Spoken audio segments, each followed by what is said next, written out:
La team, salut, j'espère que tu vas bien, c'est JRM, ton meilleur pote, et aujourd'hui c'est le suivi du portefeuille idéal parce que je pense que c'est le moment de faire un petit point de marché sur ce portefeuille. Tu t'imagines bien qu'il se fait pas mal déglinguer, hein. Il n'y a pas que les ETF et que le portefeuille PEA Jérémy Sensei qui se fait atomiser. Évidemment que tout ce qui concerne les portefeuilles actions, notamment US, et puis j'ai envie de te dire de manière générale, hein, se font éclater. Et on va tout simplement analyser l'ampleur de la casse. Tu vas le voir, je fais ça depuis un petit moment sur le broker Interactive Broker. Tiens, c'est bizarre, ça rime. Mais si tu as envie d'aller voir un petit peu ce que ça donne, n'hésiteras pas, je te mets un QR code et je t'affiche un lien. De mon point de vue, c'est le meilleur broker si tu as envie d'ouvrir un compte titre. En tout cas, ça fait partie des meilleurs brokers. Alors, le portefeuille idéal, on se remet dans le contexte. On recherche les 20 actions les plus représentées en portefeuille institutionnel. Je t'affiche un truc par là. Et l'idée, c'est d'aller sélectionner 10, 12, peut-être 14 actions parmi cette liste, suivant ta conviction, et de garder tout ça à long terme pour voir tout simplement si on arrive à battre un ETF généraliste type S&P 500, Nasdaq 100, etc. Donc, moi, j'aime bien tester des trucs. C'est pour ça que ce portefeuille existe. Maintenant, j'ai aussi envie de te montrer que ça reste très compliqué de battre un ETF. Et si jamais tu as le doute sur ce que je te dis, eh bien, je t'encourage à, en parallèle, de te faire un petit portefeuille comme ça où tu alloues, je sais pas, quelques centaines, peut-être quelques milliers d'euros et de faire tout simplement le test par toi-même. Et tu t'apercevras que c'est vraiment compliqué. C'est également pour ça que je te mets à dispo ces vidéos pour que si tu n'as pas envie de faire le test et que tu aies encore des doutes, tu peux voir un petit peu ce qui se passe. À savoir que là, j'agis purement sur, je choisis les meilleures sociétés, en tout cas ce qui semble être les meilleures sociétés par rapport à ce que les institutions ont sélectionné. Alors, le portefeuille, où est-ce qu'on en est globalement? Donc, on a en place Adobe, Amazon, Broadcom, Coinbase, t'oublies, c'était une erreur de parcours, mais c'est pas grave, j'avais mis que 100 balles, tu vois. À hauteur de 500 $ par ligne à chaque fois, j'équipondère le portefeuille sauf Nvidia. Donc Google, Meta, Microsoft, Nvidia et Visa. Tu vois, Nvidia, j'avais mis l'équivalent de 600 $. Mais sinon, on a des lignes à 500 $. Alors, si tu me demandes pourquoi tu as 501 $, 501 $, parce que il y a la paire euro-dollar qui a bougé, et puis du coup, ça bouge également sur Interactive Broker. Alors, où est-ce qu'on en est concrètement depuis que j'ai pris position?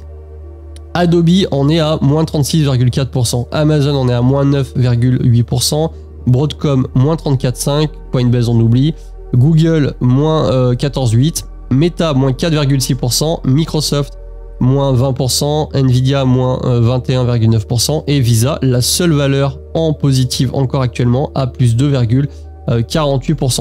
Donc si on va faire un tour côté performance, eh bien on peut voir que globalement depuis un an, le portefeuille sous-performe le S&P 500 et on regardera après au niveau du Nasdaq 100, mais tu le vois là, hein, performance du portefeuille 4%, S&P 500 7%, là on était quasiment à coude à coude.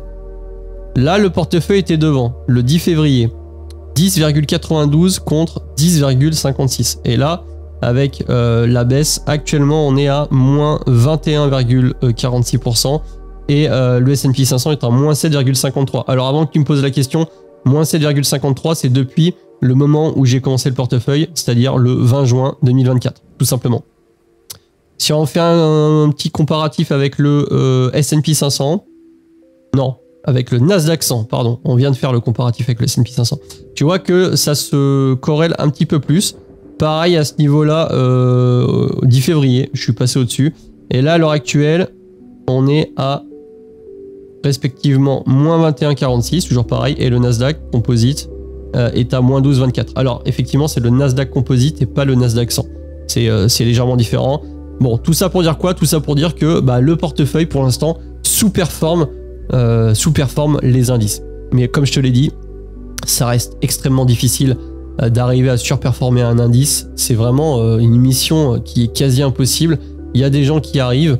Moi, je pense pas que je fasse partie des super génies. Donc, solution, on va dire, de simplicité avec quelques petits ajustements en cours de route, mais principalement de l'ETF.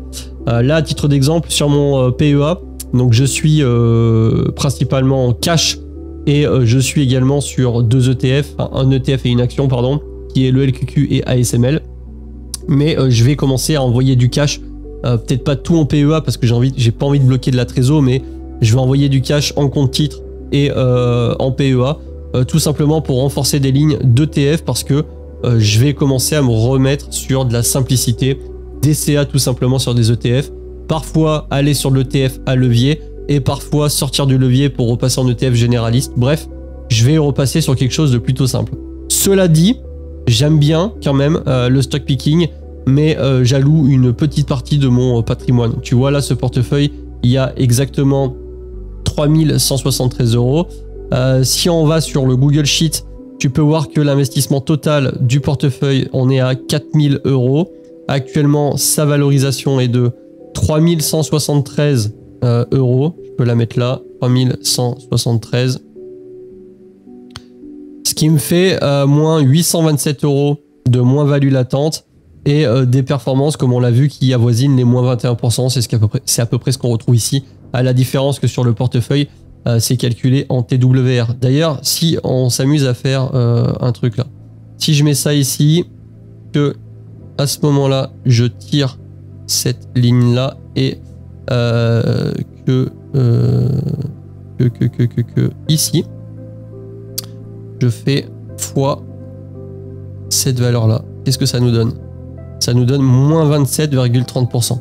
Donc effectivement, il faudrait que je revoie le calcul du TWR qui diffère de ce qu'on peut retrouver bien, sur Interactive Broker. Interactive Broker, il faut savoir que les frais de courtage sur les actions américaines sont extrêmement faibles. Tu vois, là, quand je passais des ordres de 500 $, bien, le frais de courtage, c'est 35 centimes, pas 35 cents. Des fois, tu as 50 cents, et là, c'est 35 cents. C'est un peu différent, mais tu as compris. Donc, 35 cents, le frais de courtage, c'est vraiment pas beaucoup. Si tu essaies de faire la même chose sur le portefeuille compte titre, sur Fortuneo, tu vas voir que ça te coûte beaucoup plus cher. Donc, voilà. Est-ce que je vais racheter des actions? Alors attends, je te réaffiche à l'écran la liste que j'avais faite il y a quelques temps. Donc la fameuse liste des 20 sociétés les plus représentées en portefeuille institutionnel. Et dans cette liste, ce qui se passe, c'est que je vais peut-être acheter du Apple, parce que quand même, Apple, je ne l'ai pas en portefeuille. Microsoft G, Amazon G, Google G, Nvidia G. Visa G, Meta G, Adobe G, Mastercard G pas, mais en vrai je prendrais bien aussi.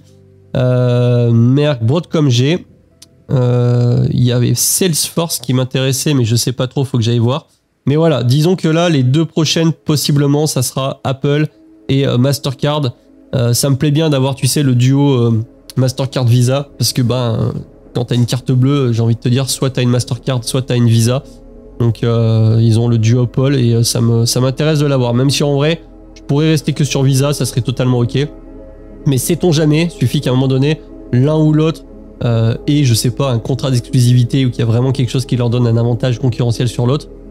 Autant avoir les deux, mais voilà, ceci n'est que mon avis personnel et tout ce que je te dis dans cette vidéo ne reste que mon expérience, mon partage de connaissances et tout simplement mon partage de vision. Qu'est-ce que je pense, comment je le pense, et je te l'explique tout simplement en vidéo.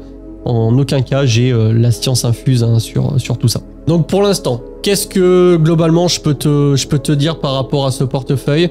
Je suis quand même content de posséder ces actions, même si je les possède indirectement dans les ETF.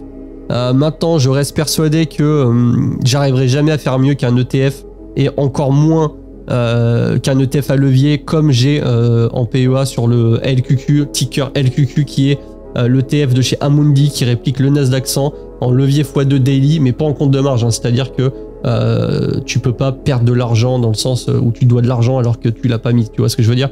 Donc je pense que clairement battre cet ETF là c'est très compliqué. Après le top, c'est si tu arrives à renforcer des positions sur des ETF qui globalement baissent fortement. C'est le cas en ce moment, puisque si on se remet sur les graphes, donc là je suis sur le Nasdaq 100, l'US 100 Index, depuis les plus hauts, on est quand même actuellement à moins 21,5%. Tu vois là, c'est pas pour rien que je renforce sous forme de DCA, mais plus on baisse et plus j'accentue mon DCA, ce que j'ai expliqué dans la dernière vidéo de point de marché. Tu iras la voir si tu l'as pas vu. Parce que, bah écoute, j'ai envie de te dire, j'ai déjà vécu une ou deux crises. Pas que je suis en train de te dire que j'ai 40 ans de bouteille et puis que j'ai tout vu, mais bon, que ça soit le Covid, le Brexit, 2022, j'ai vu un peu ce qui s'est passé. Et c'est vrai qu'à chaque fois, eh bien, je me suis dit, je suis sur du généraliste, il y a quand même aucune chance que ça coule, sinon c'est que le PEA ne sera pas le problème prioritaire. Et donc, je renforce tout simplement avec la trésor que j'ai pour lisser ma position à la baisse, lisser mon PRU et espérer un regain de performance lorsque le marché va se reprendre. Je suis pas en train de te dire que le marché va bientôt se reprendre, mais en tout cas, là, on a une baisse qui est sérieuse. Si jamais tu as démarré la bourse 2023-2024, tu as peut-être vu, je crois que c'était août 2024, il s'est passé un truc.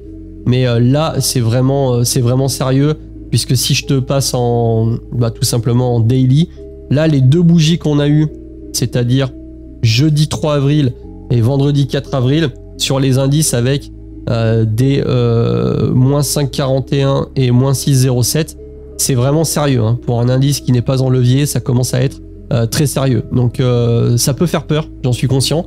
Maintenant, encore une fois, il faut aussi essayer de rester humble avec le marché. Donc, de mon côté, j'ai de la trésor. Je vais renforcer tout simplement mes positions. Maintenant, est-ce que je compte acheter tout de suite eh bien, les sociétés que je te disais, donc Apple et Mastercard? Alors, ça serait pas un mauvais plan, mais je vais utiliser la trésor principalement pour aller sur l'ETF parce que, comme je te l'ai dit, je pense que c'est là que je vais gagner le plus de performance. Si tu as kiffé la vidéo, n'hésite pas à liker. Si t'es pas abonné, tu peux t'abonner si ça te fait plaisir. Encore une fois, je te mets un lien, tu peux aller jeter un coup d'œil sur Interactive Broker. Honnêtement, de mon point de vue, c'est vraiment un broker ultra qualitatif. Et puis, écoute, je te souhaite une bonne journée. Je vais te laisser avec cette petite vidéo sur la bourse. Et je te dis à la prochaine, c'était Jérém. Salut!